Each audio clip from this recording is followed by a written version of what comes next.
Mikey. We're going to bring our guest in after a quick word from FanDuel. You guys have heard us talk a lot about FanDuel. We know it's America's #1 sportsbook, and right now they have a little something different for you guys. Now through September 22nd, all FanDuel customers can bet $5 and get a 3-week free trial of NFL Sunday Ticket from YouTube and YouTube TV. Then with the YouTube TV base plan, you'll be able to watch every regular season Sunday afternoon out-of-market game. All you need is a Google account and a current form of payment, and you can cancel anytime. Just visit FanDuel.com/UCSS to download America's #1 sportsbook.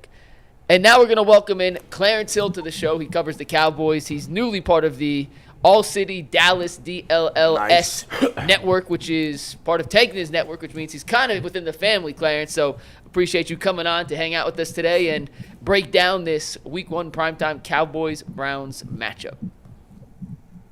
Thanks for having me, guys. How you guys doing? Y'all look comfortable? Y'all look ready to go there, sitting on that couch? We are certainly ready. We are certainly ready. And we're all about done. We've been talking about what's going to happen this season for months, Clarence, as you know it. We're ready to watch some real football. I can't wait. But before we get to the specific matchup, I'm curious when it comes to Jerry Jones, because I have always been critical of Jerry Jones. I give, fair or not, and you correct me if I'm wrong, I have never given him credit for when the Cowboys won in the 90s. To me, that was all Jimmy Johnson putting that team together. That may be unfair, but I never gave him any credit. And I feel like since he kicked Jimmy Johnson to the curb, they've been good consistently, but they haven't done anything in the playoffs. So I'm curious, is that fair? And how would you grade Jerry Jones as an owner, and how would you grade him as a GM? Well, first of all those things are true. And you're right. Jimmy Johnson should get a lot of credit, but Jerry should get credit for hiring Jimmy. True. And Jerry should get credit for allowing Jimmy to be Jimmy. That's to do true. what Jimmy does. You know, that those were the decisions he made. He fired Tom and went and got Jimmy. So you can't parse the two. You know, as far as that success in the 90s, and certainly since the 90s, I mean, you know, there's only one constant, and it's been Jerry Jones. But as an owner, you know, he's top notch, and he's a Hall of Famer as an owner, and what he's done for the league. There's no question about that. We can go all day about his GM capabilities. Certainly, if you read the story a couple weeks ago that I wrote, he had used a lot of F-bombs and said he's never not going to be the GM, and nobody can F and do the job better than him. And certainly that's certainly how he believes his reputation as GM. But yeah, the buck stops with him. He has to be accountable for the lack of success, but so do the players, so do the coaches. I mean, I go back to 2006 when Tony Romo dropped that snap in Seattle. Mm-hmm. Is that Jerry's fault? No. Certainly not. I mean, at some point, players have to rise up and take their place as champions, which the Cowboys did in 1992. I mean, they weren't supposed to win in 92. And certainly you're going to give Jimmy credit, but Michael and Emmett and Troy and those guys rose up and said, we're ready to win now. And at some point, you know, he's spent a lot of money on players. He's paid players and the like, and paid coaches. But the players have to show up and step up when it matters most. Was it Jerry's fault that the Cowboys laid an egg against Green Bay last year when they had a 12-5 record, when they had home field advantage in the greatest stadium in the league, and the fan base behind them, and they let upstart Green Bay Packers come in and blow their doors off 48-32? You know, with that Jerry, with Micah Parsons, who's by all accounts one of the best passers in the league, only has one playoff sack. At some point, the players got to get it done. You know, we can. You know, it's easy to blame Jerry, and we should blame Jerry because he's the owner and GM, and he puts the players on the field. But if he's good enough to GM a 12-5 team, now he's the reason why they don't perform in the playoffs. I just don't know how that works. Well, speaking of getting it done, let's talk about the quarterback, Dak Prescott, because obviously, you know, this could potentially be his last year. One, do you want them to re-sign Dak, or are you comfortable with them moving on? And two, what do you expect to see out of Dak Prescott this year? Well, first of all, Dak is playing the best football of his career. I think the light has come on for him. He certainly played his best season last year, and he's only going to be better the second year of Mike McCarthy's offense. You know, 36 led the league with 36 touchdown passes. Look at the quarterback rate. Look where he stands. There's no question he's seeing it, and I've watched it in practice. He's seeing it better than he's ever seen it. the Cowboys have no choice to re-sign Dak. And we can talk about, again, the playoff success like a playoff success, but they have no plan B. They have no plan B. Let's be honest about it. They have no quarterbacks on the contract for next year. There's no path, because they're going to be a pretty good team this year. There's no path for them to have a top 5 pick. And even if you get a top 5 pick, there's no guarantee that a top 5 pick, and we've seen quarterbacks fill in the draft. You in Cleveland know very well that drafting a quarterback high does not guarantee you a franchise quarterback. If anybody knows that, people in Cleveland know that. After all the quarterbacks you've had over the last few years, you can't guarantee that. And Dak Prescott is a top 10, top 7 quarterback in this league by all accounts, by all measurable statistics. We talk about it a lot when we look at the Cleveland Browns about the quarterback position. Deshaun Watson played against the Cowboys, I believe, once and won one game when he played with the Texans. What is the consensus about Deshaun and the Cleveland Browns and what they bring to the table down in Dallas as you guys come into this football game? Well, personally, I'm still struggling with who Deshaun is, because I know who he was with the Texans, and I have not seen that quarterback with Cleveland for whatever reason. And I have not seen that Deshaun Watson with Cleveland. I'm still struggling, trying to figure out who Deshaun is. And I know everybody is, because we know what the talent was. We know what the talent can be. It has not come to fruition so far in Cleveland. From the Cowboys standpoint with the Browns, it's about stopping the run. Certainly the Browns are a different team at home. They're on the road. You saw that last year, and they know this is going to be a great challenge on the road to dog pound and be able to stop the run. For a Cowboys team, especially, you have Deshaun Watson, the starting rookie cornerback, and your former Cowboy, Amari Cooper, is the route runner. He was a route runner here, and I know he was a route runner there, and he's going to certainly target a rookie cornerback. So there's a lot of respect for the Browns. Browns and Cowboys have a rich history of battles over the years, and one of the most famous games certainly would go back to, I think, 1993 when Emmett was holding out, and the Cowboys lost the first 2 games of the season, and they lost to the Browns and forcing Jerry to get Emmett under contract, and they went on to win another Super Bowl.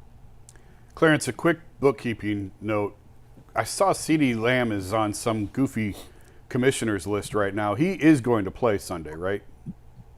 Yeah, they put him on a commissioner list when he brought him back, just so they can manipulate the roster spot. But yeah, he's going to play. He's practiced all. He's been practicing since he showed up, and there's no question he's going to play. He's ready to go. Certainly, CeeDee Lamb held out last year. Held out throughout training camp, but he's been taking all the reps in practice. Last week they had him on a pitch count, but talking to CD, talking to the Cowboys, he and Dak have picked up where they left off. It doesn't look like they missed a beat. They did work out together during the off season while he was holding out at Dak's house. So the rapport is there. You add CD to Brandon Cooks and Jalen Tolbert and Jake Ferguson, and this is a pass-oriented team. They're going to try to throw the ball around the park against the Browns for sure. We got a topic coming up later in the show about Daron Bland and his loss and what it means to the Cowboys. I'm just curious from your perspective, how big of a loss is that? I know they've got another rookie behind him that they feel comfortable with, but he hadn't done what Bland's done in this league so far. Yeah, and that's why I just pointed to Kalen Carson. Amari Cooper. It's just like, if I'm the Browns, I'm going after Kalen Carson. He's a rookie cornerback. I think that Bland's loss was devastating, because you had Bland, who had blossomed into one of the best cornerbacks in the league, certainly set up NFL record with 5 returns for touchdowns last year, led the NFL in interceptions, pairing him with Trayvon Diggs, who led the NFL in interceptions a couple of years ago.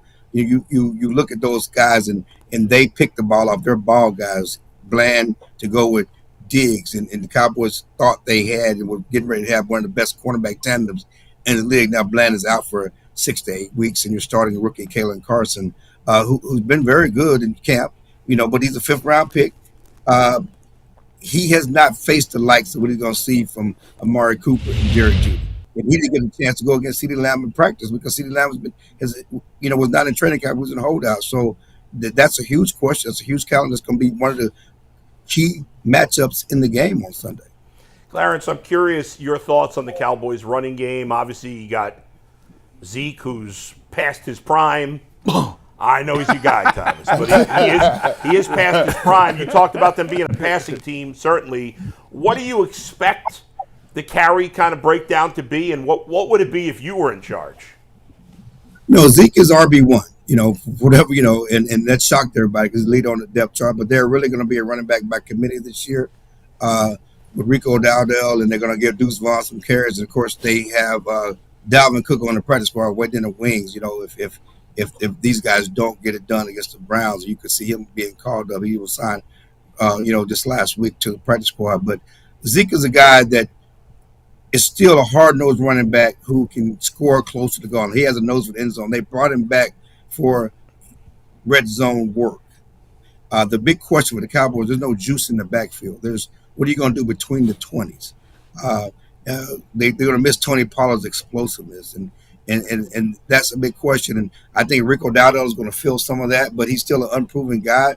I think he had 300 yards last year rushing. That's his career high. So most people say the Cowboys have the worst running back room in the league. If you look at all the rankings and everything else, so there's a huge question mark for the Cowboys running back.